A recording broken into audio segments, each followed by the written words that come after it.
Hello everyone, তোমরা সবাই কেমন আছো? আশা করি ভালো আছো, আমিও ভালো আছি।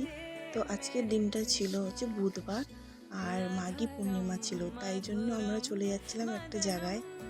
গেছিলাম দেখো এই পুচকুটার বাড়িতে। এই পুচকুটার বাড়িতে কিসের জন্য গেছিলাম জানো? দেখো আমি তোমায় দেখাচ্ছি। মাঘী পূর্ণিমা উপলক্ষে এই পুচকুটার বাড়িতে ছিল রাধাকৃষ্ণ পুজো, তাই ঠাকুর দেখে একটু দর্শন করে নিলাম। দেখো এখানে কত সুন্দর কীর্তন হচ্ছে, সবাই নাচানাচি করছে। আর এই সেই ছেলেটা যাদের বাড়িতে আমরা গেছিলাম, সবাই এখানে কীর্তন দেখছিল, হরিলুটের বাতাসা তুলছিল। ওরকম আমরা ওখানে দেখছিলাম, দেখতে দেখতে একটুখানি ঠাকুরের কাছে গিয়ে প্রণাম টনাম করলাম। দেখো আমি গেছিলাম, আমার ছেলে আর আমার একটা দেওর, আমরা তিনজন মিলে গেছিলাম।